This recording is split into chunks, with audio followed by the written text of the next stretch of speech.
Godzilla is now in New York City.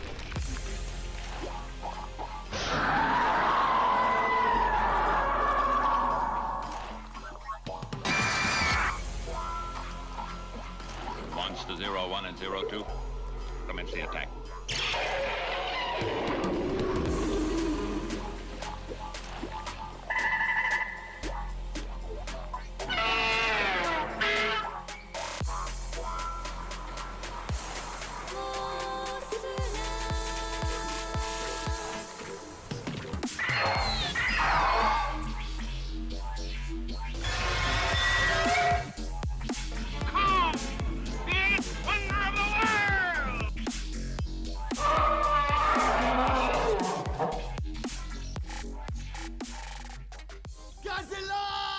Hello, listeners, and welcome back to Stomp This Way. Andrew, how are you doing today? I'm doing all right. How are you doing? I'm doing pretty good. I went out in the community and volunteered today. So now I can feel good about myself for a while. But, it's exciting times in the fandom. We just got some exciting updates about -1 from CinemaCon. And of course, we'll talk all about that at the end of the podcast. But before we get to the good stuff, we got to get through this movie. And Andrew, what movie is that? 1 Million Years B.C. That's right. A remake of the film from last week, 1 million BC. But they put in that year so you wouldn't be confused. Coming 26 years later. And ready to rock and roll. You want some production trivia? Lay it on me. All right. Well, did you know that this was a Hammer film? A Hammer film. Wow. We'll be talking about some Hammer horror movies on our other podcast here soon. But this was a Hammer film. They wanted to remake King Kong. But they couldn't get the rights. So they settled for a remake of 1 million BC. That's quite a step down. Yeah. And of course, we'll talk about it. But they got Willis O'Brien's protege, Harryhausen. So, sort of, kind of. He did some work. The lead actress, I guess her name is not Rachel. It's Raquel? Raquel Welch? Anyway. I thought it was Welch. Her last name's Welch. Uh-huh. Did you know that she was the second choice for lead actress? She was reluctant to take the job, but was sold on the chance to spend several weeks shooting in London at the height of the swinging period. Dirty whore. I'm sorry, what? Wow.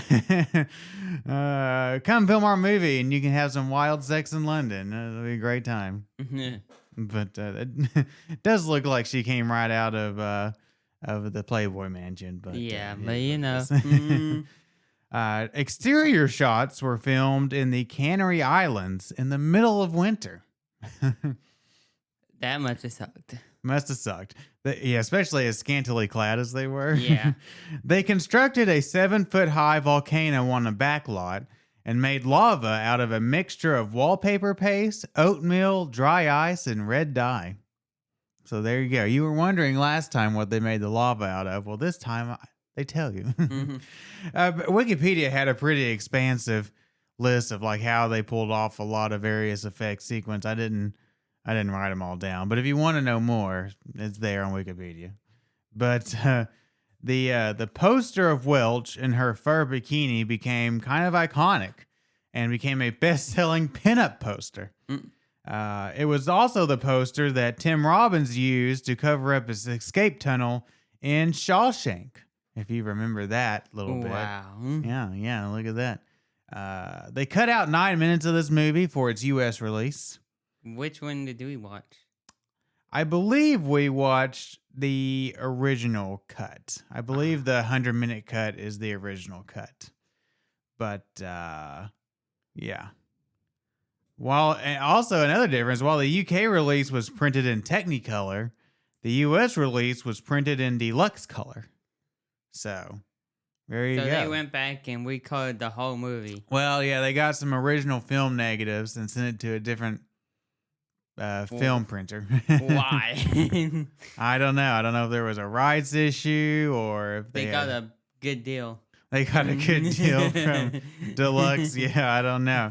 It would have been kind of cool. Of course, little side story.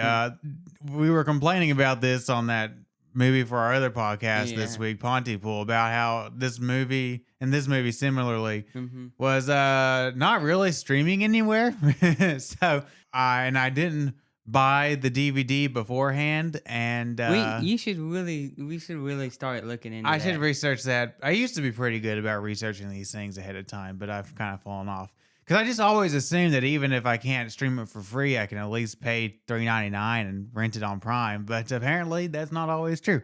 So anyway, We need to start researching more. we streamed it on the Internet Archive. Thank you, Internet Archive. But but it would have, like, if you had two like good copies of the movie, it would be interesting to like put them side by side, like with the deluxe color and the Technicolor, and see what the difference was. But maybe there's a video on YouTube showing that. I'm not sure, but. Anyway, Andrew, what happened at the box office? Well, at the box office, we actually have a few more things than usual. A few notes, yeah. Actual stuff. It was released December 30th, 1966 in the UK. Yes. It released February 21st, 1967 in the US. Yes. So about a year later. About 3 months later. 3 months later. Budget, 420 pounds. 420,000 pounds. I put the dollar symbol in front, so that is a little confusing. But no, it was in pounds. British pounds. I don't know the conversion to pounds to dollars, but I definitely don't know what it was in the 60s. Right now, I believe it's like $1. I could be off, but I believe like $1 American is like $1.60 in British pounds, or not a dollar, but is a pound 60. £1.60, however you would say it. Yeah, yeah, it made $8 million in total. I mean, these are Wikipedia numbers, and this movie made a long time ago, but supposedly about $8 million in total, and 4.5 of that came from its U.S. run. But yeah. You want to listen to a trailer? Sure. All right. Well, here's the trailer. YouTube says it's the original theatrical trailer. I don't know if that's true or not, but anyway, could be. Could be. But anyway, here it is, and we will see you on the other side. 1,000,000 years B.C. erupts on the screen with volcanic excitement. 1,000,000 years B.C. when the earth parted and the mountains fell. Primitive man and monstrous beasts fought each other to inherit the earth.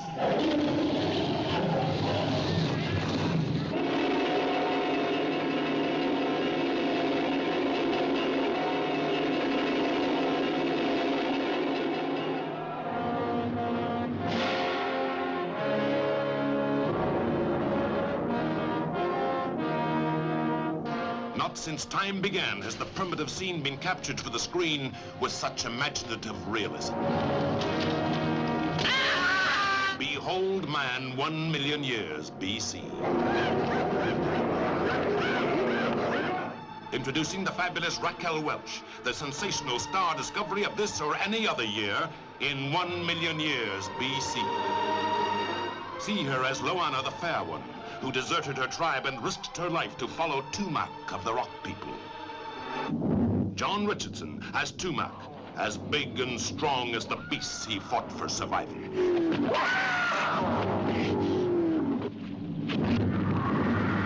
Nupondi the Wild One, whom no man could resist.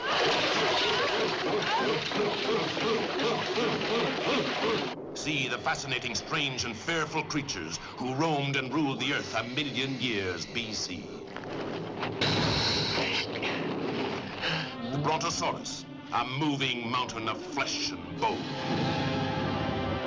The pterodactyl, a flying reptile with giant teeth.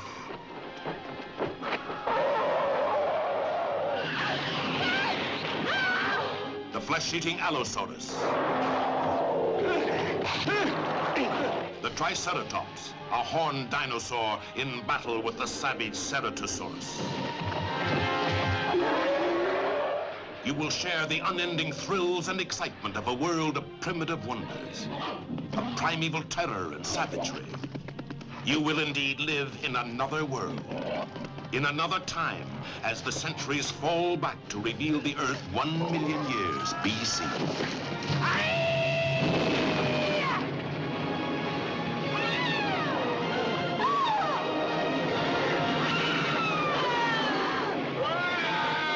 Introducing the fabulous Raquel Welch as Loana the Fair One. John Richardson as Tumac.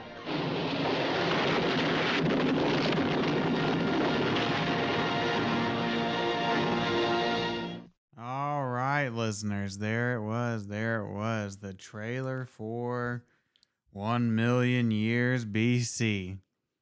It did teach me a couple things. Taught me the name of that one dinosaur that the Triceratops fought. I already forgot the name. I already forgot Severosaurus or something. And it's Raquel.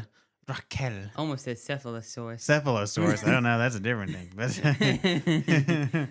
all right. Well, you ready for some cast and crew? Sure. All right. Well, this was directed by Don Chaffee, written by Michael Serraris. Psoriasis? No.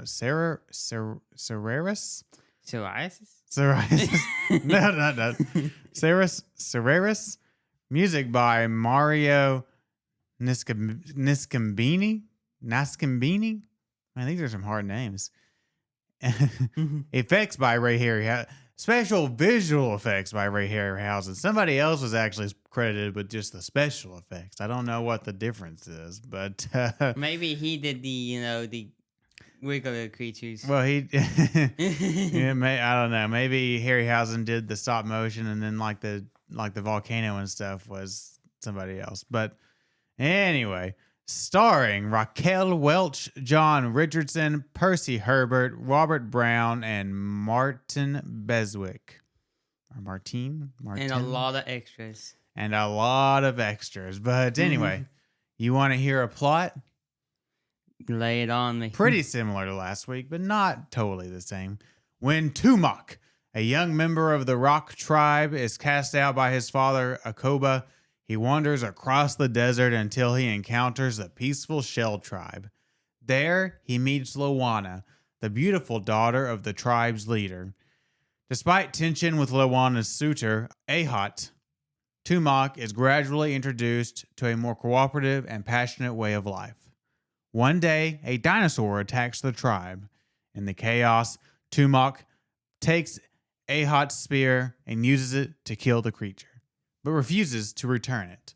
Although Loana initially takes the spear and gives it back to Ahot, Tumac later tries to reclaim it, sparking a fight that ultimately leads to his expulsion. He sets out for home, with Loana choosing to follow him. Back in the Rock tribe, Akoba has been badly injured during a hunt and deposed by Tumac's brother, Sakana. When Tumac and Loana are briefly separated, Sakana attempts to abduct Loana, but Tumac returns and defeats him in combat. Claiming leadership of the tribe, Tumac begins to introduce the more peaceful values he learned from the Shell tribe. Trouble strikes again when Loana is carried off by a pterodactyl and left for dead. She manages to survive and return to her people, rallying the Shell tribe to help Tumac. Meanwhile, Sakana stages another coup and prepares for Tumac's return. Loana and Tumac reunite. With the Shell tribe at his side, he heads back to confront his brother. Before the conflict can fully unfold, a volcanic eruption devastates the land, destroying the Rock tribe's home and killing many people from both tribes. In the aftermath, the surviving members of the two groups come together and set off toward an uncertain future as credits roll.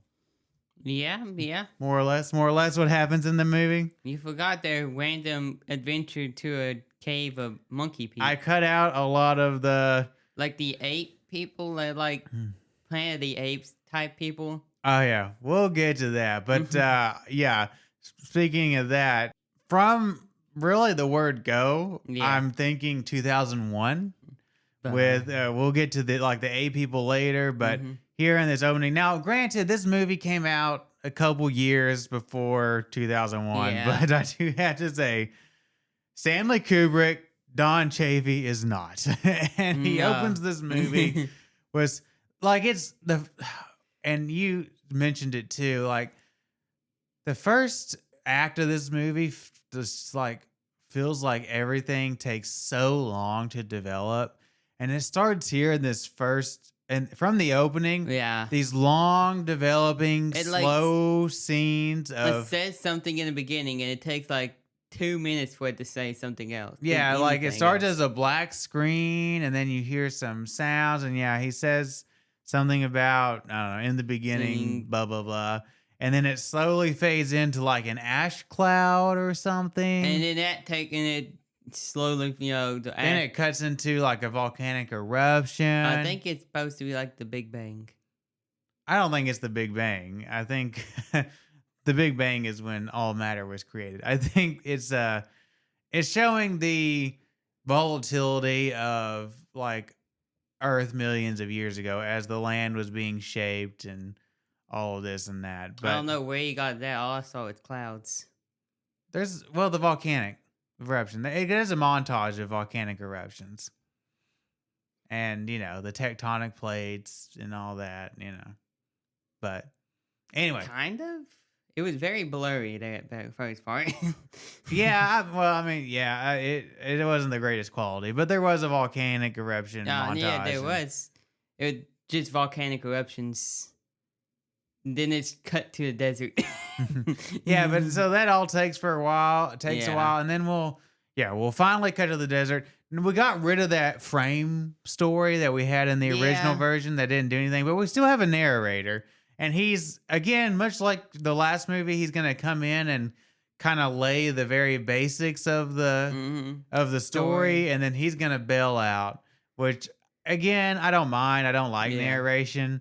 It's kind of funny that they feel the need to narrate it, but I guess you'd kind of need to at least establish the names of these characters and kind of the basis, because again, they're going to do a lot of speaking gibberish. They don't Yeah. speak English, and it's kind of silly, but we're again basically the same setup as last time. We have Akoba, who's leader of the Rock Tribe, and we have his son Tumok. Now they do make one big addition, is like Tumok has a brother, Yeah. an adversarial brother named Sakana. Mm-hmm. But again, very similar to last film. We're going to start on a hunt. They're Mhm. hunting a boar hog instead of a pig dressed as a triceratops like last time. But Yeah. whatever. But and he kills the pig, and then he gets to like rip the tusk out of it. And there's, we establish there's some tension between him and Sakana. They don't like each other. And, Yeah. But anyway, blah blah blah. They go back to the cave. We establish that they're very brutal and they fight over food, just like last time. And just like last time, Tumok and Akoba are gonna get into a fight over food, and Akoba's gonna throw him off a cliff. Now, last time, and this is again, I think a flaw of this movie, an actual downgrade, if you can believe it.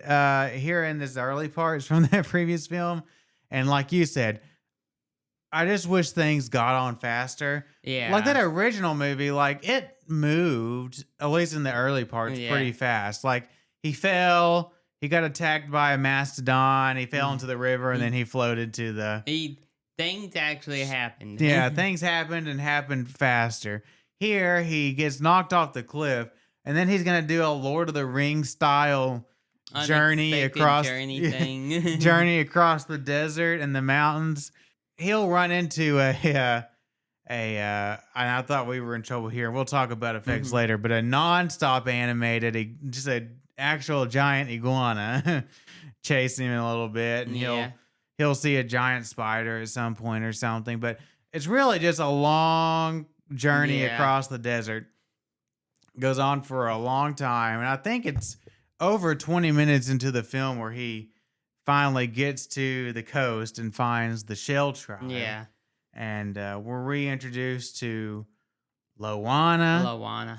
I said the Shell tribe. They should have called it the Bimbo tribe. The first thing he walks up on is all these like Playboy bunnies collecting shells on the beach or something. They were fishing. Were they fishing? Okay. They were catching. They were putting fish in a basket. Oh, okay.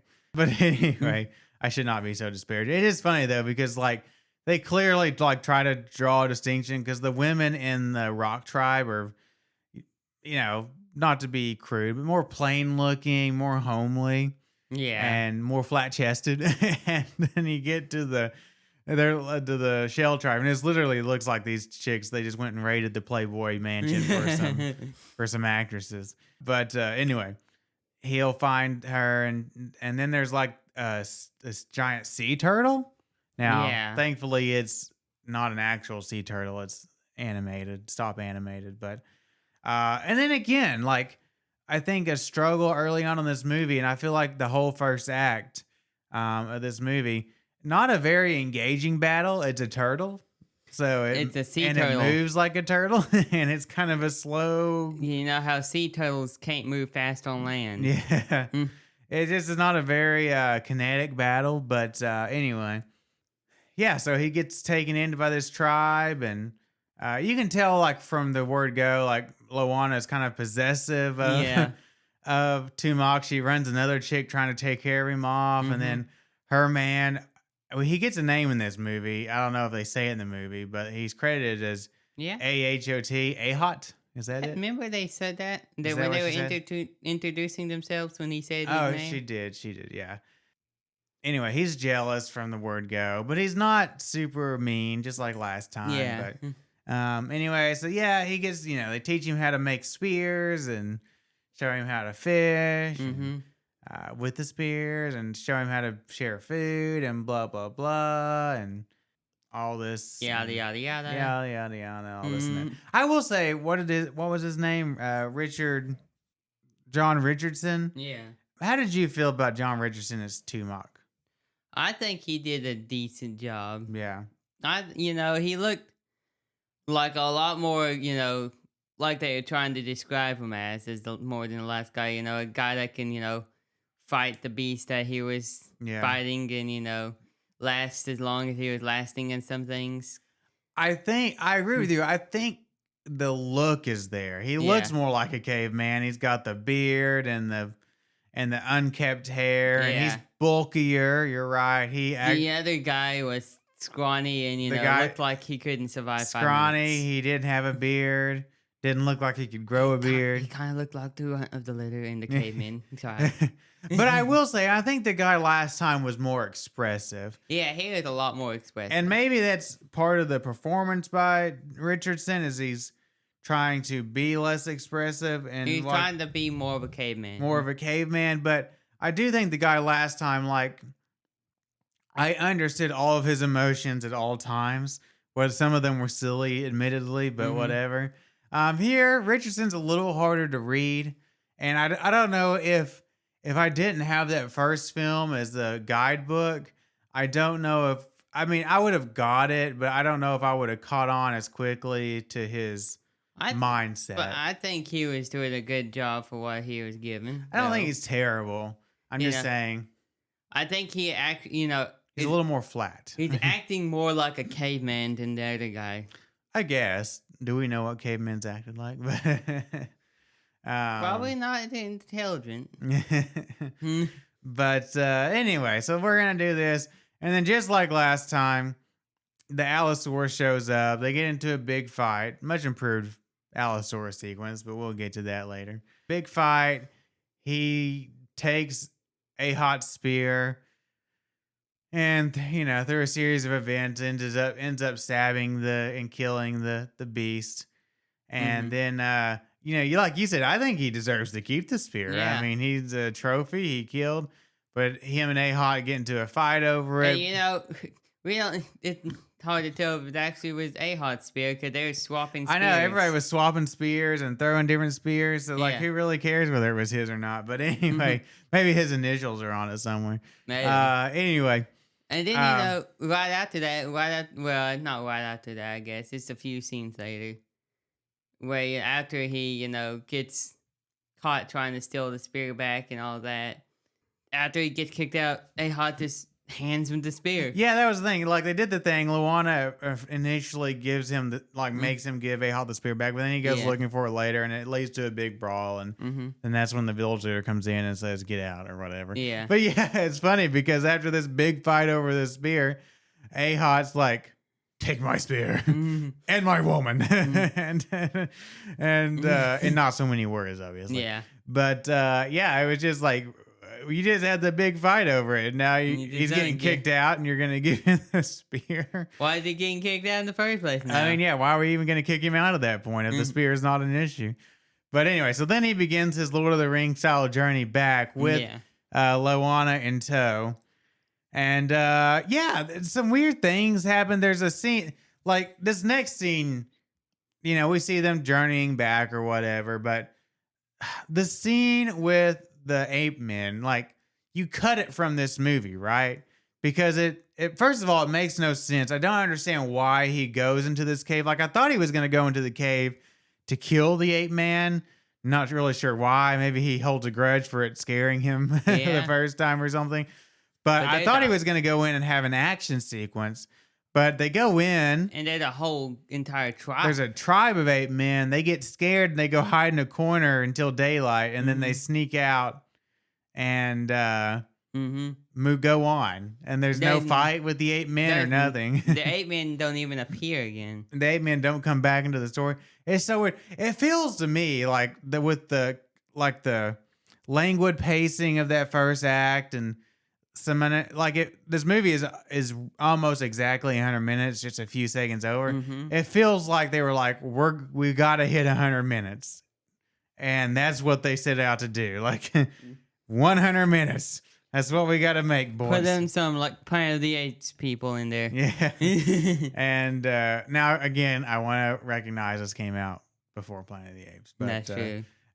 This beat 2001 and Planet of the Apes to the ape people. We don't ever really get a close up of the ape people. No. I don't think they were too proud of the makeup on the face or something. But anyway, but then they run into a big dino battle, the Triceratops and the whatever Saurus. Yeah. And they get separated. And meanwhile, while all this was going on, similar to the last movie, Akoba is going to get hurt on a hunt, right? He's chasing a mountain goat and he falls. But they do add in with Sakana, they do add in, I think, a good new story element. Whereas last time, Akoba literally just got hurt by a monster, and then some random cave tribe members just deposed him and took over the tribe or whatever. Yeah. Well, this time you have the added drama of Sakana. And like you pointed out, we're going to literally have a Lion King moment. Even though it's father-son instead of brother-brother. But Akoba's hanging on to the side of the cliff, and Sakana comes up and steps on his hand, and Akoba falls down. They think to his death. Yeah. But he's not dead. But then Sakana takes up the mantle and says, "I'm the captain now." And now he's the leader. He's the leader of the tribe. But and they'll go back, and then later Akoba will walk back into the cave half dead or whatever. But anyway, so Tumak. Although they say Tumak several different ways in this movie. Yeah. Sakana definitely says Tomac a couple of times. And I definitely hear Tumac, but it is, I think, supposed to be Tumak. But anyway, and Luana, even Raquel herself does not say Luana. She says Luana. But Luana. That's whatever. But anyway, Tumak and Luana are separated briefly. Sakana just comes across her and him and his followers, and they try to get her, but then Tumak comes around and they get into a fight, and he stabs Sakana with his spear and injures him, but Luana doesn't let him kill him. Yeah. And they all go back to the rock tribe, and now Tumak, just like the last movie, is the leader now. And they start to introduce, I don't think they spend as much time on it in this version. No. But they start to introduce some of the more peaceful and like Luana showing the other women how to have fun and swim and everything. Yeah. We're sharing After food. a fight with Luana and one of the chicks. She has a fight with Tumok's former girlfriend. Yeah. And they're trying to get her to kill her when she wins, but she won't do it. And anyway, they're swimming, and a pterodactyl swoops down and grabs. There's an extended sequence, but eventually grabs Luana. And, I love how I don't know if this is intentional, but how the former girlfriend, it kind of smiles. Oh, yeah, it was intentional. Like, she's being a straight up bee about it. Like, yeah, she has that smirk on her face when Luana gets carried off. But Luana is trying to take her to its nest, but I guess it drops her first or something. And Remember, they have the whole fight sequence with the pterodactyl and the other bird. Yeah, oh, yeah, there is another bird, and there's a big fight. I guess it drops her in the fight. Yeah. That's right. Okay. I was zoned out there for a minute. But anyway, but she falls, and Tumok doesn't see her fall. So when he sees the pterodactyl feeding its babies or whatever. No, it was the other bird eating the baby pterodactyl. The other baby, yeah, okay, whatever. He thinks that she's being eaten. But she's actually laying behind a bush, half dead. But yeah, he can't see that. So he has a friend that came along with him that got injured. But anyway, so they walk back off, and then I was like, how far did this pterodactyl take her? Because why did she not just walk back to the rock tribe? She walked all the way back to the coast to her people, but whatever. So she goes back to her people, and I didn't really understand this part because the audience knows, because we've cut back, that Sakuna has staged another coup, gathered up his warriors, and for some reason they're camping outside of the cave, I guess. Well, they haven't, the people inside the cave doesn't know what happened to Tumok yet. So, they think, he's still the leader. Yeah. And then, he was going to go back to the cave, in the morning and, take over. Stage a revolt. Stage a revolt. Take it back over from Akoba again. And then, that's when the Shell tribe came in. Yeah, so that's what I don't get is, at this point, Luana doesn't know. She doesn't know that Tumok's in any danger unless she thinks he's still in danger from the pterodactyl. So I don't know why she rallies the warriors of the Shell tribe together to come march to the Rock tribe. But for whatever reason, she does. And they happen to meet up with Tumok on the road there. And there's a big happy reunion, whatever. And then they get jumped by Sakuna's group right as they're walking towards the cave, and the big fight ensues. Now, he doesn't kill Sakuna, right, himself, because they're fighting, and he gets Sakuna on the ground, and there's people killing each other left and right or whatever, and kidnapping women, but a lot of women getting carried off. I don't know if they really knew who was the enemy. Yeah, I don't think, because there were people. The bad guys on the Sakuna's group, and then there were the guys inside the cave who weren't with Sakuna, but I think they got confused when the Shell tribe showed up. I don't think they're like, oh God, it's a whole war out here. But anyway. Because, Akobo would just throw rocks at everybody he could. Yeah. So last time, they've moved the volcanic eruption to the very end of the movie, because last time, remember, it was the volcanic eruption that separated them. Yeah. And all that. And then they came back together later and fought a dinosaur. Well, this time, they're in their big fight, their big brawl, and the volcano erupts. I'd have to say very impressive volcano eruption sequence, just in scale, if nothing else. We'll talk about the effects later. Yeah. But, I'm not sure if that's exactly how a volcano eruption works. I guess if it's violent enough, I don't know. I don't know if the whole earth cracks open and sinkholes. Maybe there was an earthquake that caused the tectonic plates to move. That caused the volcanic eruption. But anyway, but yeah, very violent eruption. The earth is splitting open. Rocks are jutting up everywhere. Lava, a lot of people are dying. Yeah. And there's a whole big sequence. And then at the end of it, the survivors of the two tribes are just kind of get together and follow start Tumok. Follow Tumok back to the coast. And Live happy ever after. credits roll. So I mean, yeah, it's a little less like the last movie definitely ended on a happy note because they were all Yeah. sitting around a campfire or whatever. I'm and- pretty sure a lot less people died. Yeah. This time it's a little less uncertain. Like they just get up, they pick themselves Yeah. up, and they just kind of walk off in it, and the credits roll. So you don't know what their future holds. I mean, I guess they evolve into us. I don't. So we know that. Ooh. But yeah.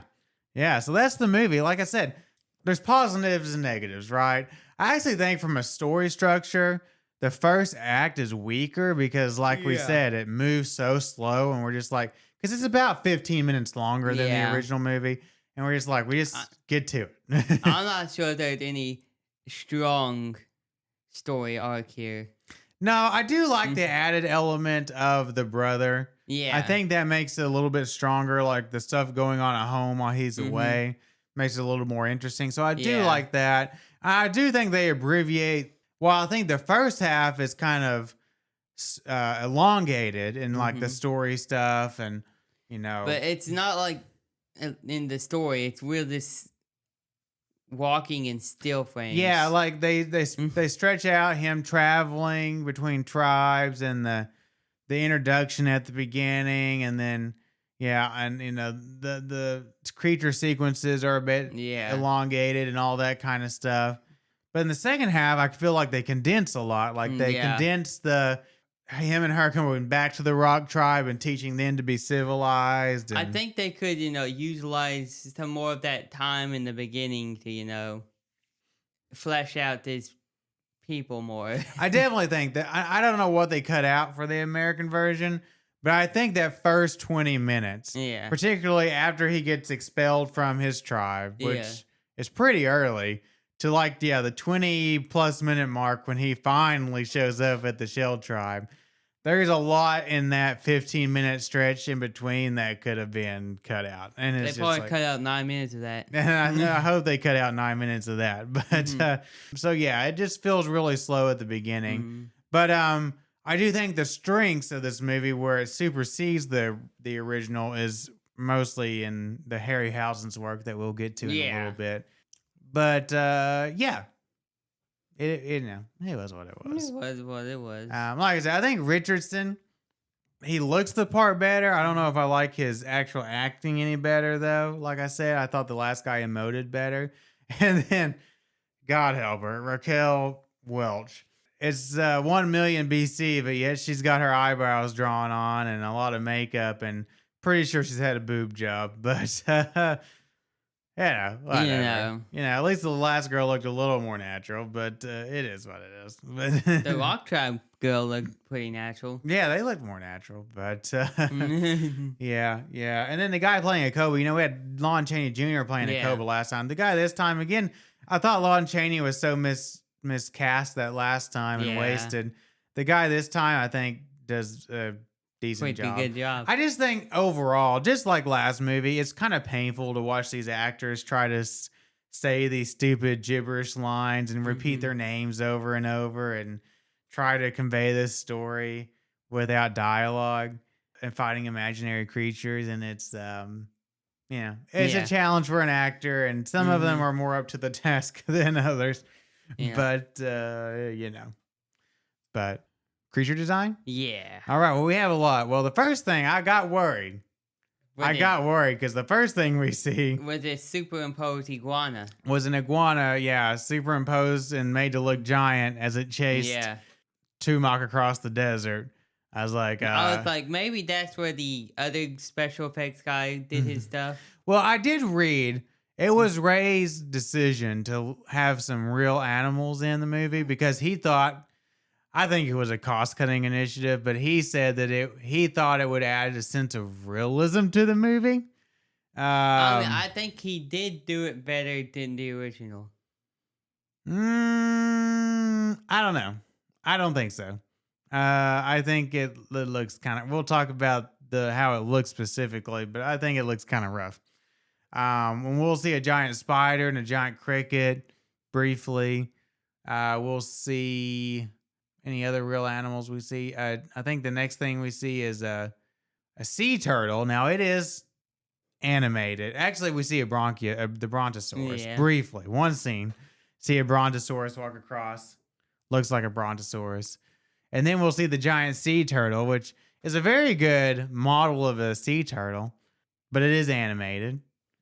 And then we'll see the Allosaurus, again animated. Looks a little more dinosaur-like and less like a guy in a suit because it's not a guy in a suit this time. Yeah, and they're not afraid to show it. No, it looked a lot to me like an early stop animated version of like the baby Godzillas in that Matthew Broderick movie. Just in kind Yeah. of the body shape.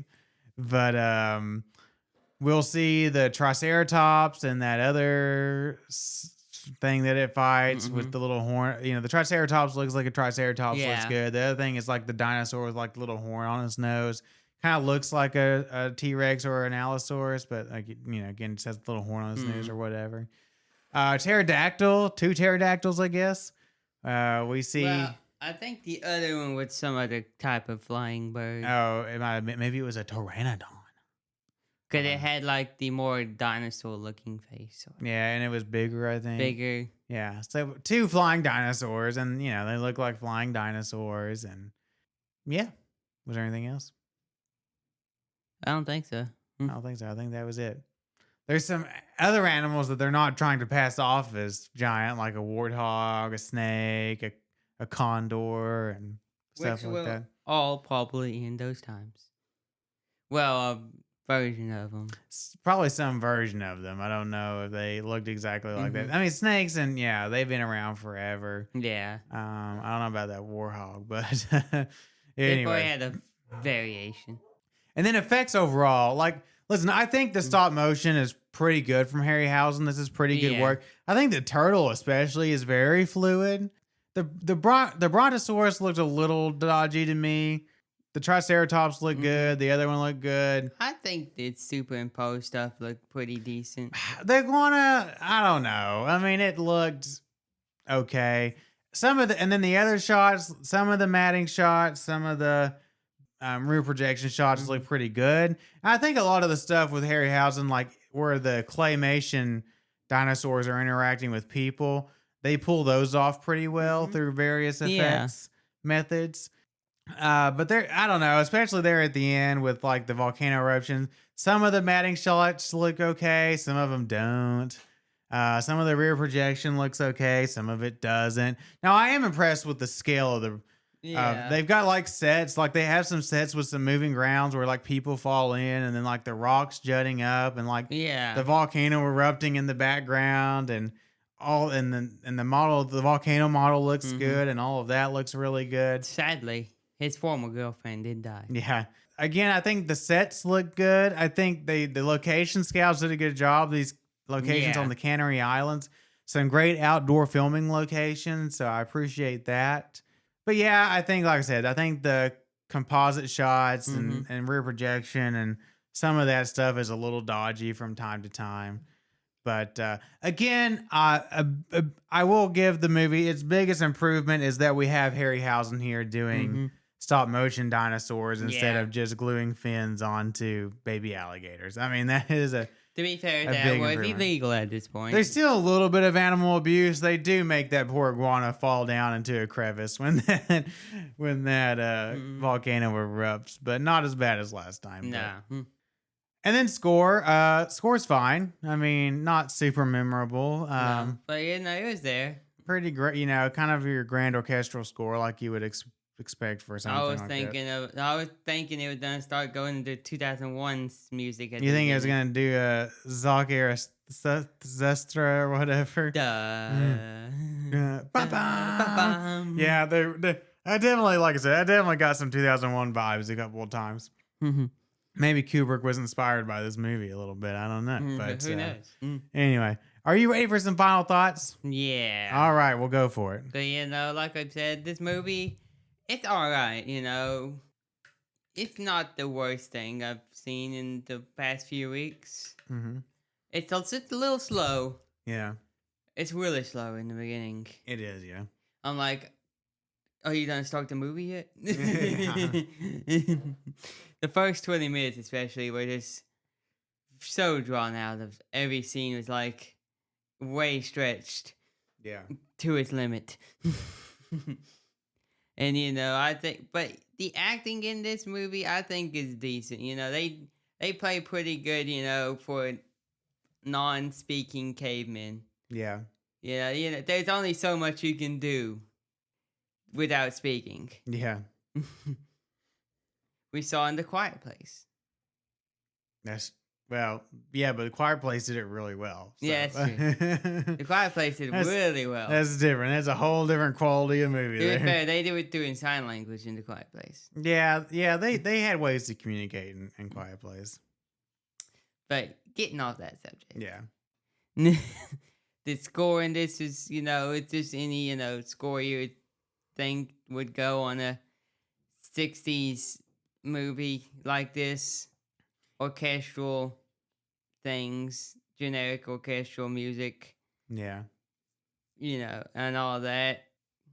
The effects in this are okay. Yeah. They're good for the 60s, I think. Yeah. The matting is decent in most of the shots. Yeah. And stop animation is really good. It's a Harryhausen, Yeah. It can't get that bad. Nah. Honestly, I didn't even know there was a Harryhausen movie until I was writing up the notes the other day. So, total coincidence. Here we are watching another Harryhausen movie. I know, we've done a lot of Harryhausen. Almost as much as we did Subaraya, I think. Yeah. But, I think this movie deserves at least a C-. Ooh, okay. I don't know if I'll be that kind, but listen, I do think overall I was more engaged this week than I was last week, and again, most of that has to do with Harryhausen. Aside from that iguana sequence, Harryhausen is doing his usual solid work here. His dinosaurs look really good, and he's pulling those scenes off really well. Like I said, I think the sets again look good. The outdoor filming locations look good. I think the matting and the superimposition and the rear projection stuff is spotty. Sometimes it looks pretty good. Other times it doesn't. Like you said, I think the movie's slow at the beginning. I think it takes a while to gather momentum. But I do think, and that is, I think, a symptom of being 15 minutes longer than the previous movie and trying to stretch out that script a little bit. But I also do like some of the added story elements, in particular the hostile brother. I think that works better in this movie. Honestly, the actors, I think, may be a downgrade overall. I'm not a big fan of the two leads in this movie. Not that I loved the ones last week, but I thought they were a little bit better, a little more natural than these two. And yeah, but I don't know. I gave last week a D-. I was thinking this week is like I'll be kind to it because I did like a lot of the monster sequences, and I'll give it a D+, I guess. But not much better. Not much better. But we'll be shifting gears. But before that, we've got a pretty big news section this week. Came out right after we had recorded our podcast for last week. Yeah. But at the CinemaCon panel, they did release the first teaser trailer for Godzilla Minus Zero. It looked interesting. I do think at CinemaCon they got a little bit more, like they got some behind the scenes footage and stuff like that. But it's at 47 seconds, I believe. Yeah. And it opens with like some Americans. Yeah. Some American voiceover about. It looks like there was an American plane watching over the end of the last movie, and they were going to drop a bomb if it didn't work. If their plan doesn't work, we can drop the third bomb. Yeah. And then there's some American dialogue, and then we get a shot of a regenerated, meaner, bigger Godzilla like coming out of the water in front of a water plane, and he's got more spikes on him this time. We get a quick shot. The two lead actors are back. The Minami or whatever her name is. She's got an eye patch on, but she's crying in a scene. And then we get a shot of I'm totally blanking on his name, but the male lead. He's flying in the plane, and I'm wondering what that blue energy was. Yeah, it's some weird gravity stuff going on with some blue what energy. is going on here? And and so that leads to my first speculation is is that a hint? It's blue, so that would make you think it's related to Godzilla. Yeah. But a lot of fans are also speculating because there's supposed to be another monster in here. Obviously, Ghidorah has the gravity beams. Is that maybe they changed the color to blue and for the trailer to throw you off? And so me and my coworkers at work, they were like, the Godzillas in the different scenes look slightly different. Yeah, maybe if there's two different Godzillas. Yeah, and I've heard that theory too. But here's my theory on the end shot, because the end shot, the one that everybody's talking about, is Godzilla walking past the Statue of Liberty, right? Now, here's what I think, and I don't want to be a Debbie Downer. That shot that is a different CGI model from the earlier one. That looks like the CGI model from the first movie. And in fact, that looks like a shot of Godzilla taken straight out of that first movie and kind of poorly superimposed behind the Statue of Liberty. I honestly, if I'm guessing, I doubt that shot is actually in the movie. That feels like a shot they made for the trailer to give it more of a global flavor. And maybe it is in the final movie. Maybe it's just not finished. Or maybe there is two Godzillas. Maybe, one that looks like the original and one that's, different. Yeah. But my instinct tells me that I that feels like a shot made for the trailer. I don't feel like that's in the final project. A man can dream, Aaron. I wouldn't mind Godzilla coming to 1949 New York. That would be neat. It would be an interesting concept having two Godzillas in a film, because that's never, truly been done before. No, not two Godzillas. They've gotten close, like Godzilla versus Space Godzilla. Which we'll be getting that again. Too. Different. But two actual Godzillas. They did some of that in maybe that 90s, American. They did the Fox cartoon. Yeah, they did where they had the mecha. And they've had Mecha Godzilla. It would be an interesting concept. I think, there were actually one of the more infamous unmade Godzilla movies where Godzilla fought a ghost of himself or something. When he got, destroyed, he splintered off into two halves. Yeah. Yeah. It's a theory. It could be a thing that's going to happen. We'll just have to see. I know some fans are still speculating that the smog monster bait may be it. Because of the poster, maybe that's not clouds, maybe that's smog. And it was rumored a long time ago that Yamazaki wanted to remake Godzilla vs. Ghidorah, so maybe that's still on the table. We don't know. We just don't know, and I like not knowing. I would rather not know everything about the movie, but I do know that it was shot. I think it's the first Japanese film shot primarily in IMAX for IMAX cameras. So we'll definitely have to go see it on IMAX. It's set 2 years after the original movie. And all the major characters are returning, and I'm very excited. I cannot wait. But speaking of him, Takashi Yamazaki had another big announcement at CinemaCon. He's working on his first. He's a very busy man. He's working on his first English language film called Grand Gear. It's been described as kind of a Pacific Rim style mech movie. The short promo teaser they showed two giant mechs battling it out. That could be cool. So I get a little worried when these foreign directors come over, they're hot overseas. They come over. Sometimes, if you're working with English actors, the language barrier can kind of be, an issue, but there's plenty of foreign directors that have done it and it works. So I'm, supposedly a tentative release date of February 18th of 2028. So we'll see. A couple of years away. We'll see. And then the last thing I wanted to talk about, I told you here a couple of weeks ago that they announced the new Ultraman show. Yeah. They released the first official teaser with a poster and a release date. And a name. It's going to be called, we were wrong, Ultraman Teo. Ultraman Teo, and it'll be releasing on July 4th, America's birthday. America's 250th birthday will be the release of the. We'll be watching Ultraman. Yeah. Maybe they'll make it a patriotic episode. Yeah, I know. That would be funny. That would be kind of funny. But it is the 60th anniversary show, so I'm sure. What did you think about the teaser? I think it looks like, what the Ultraman series have been here lately. Yeah, it kind of looks like more of the same, but we're gonna watch it all the same. So Yeah, I haven't hated one yet.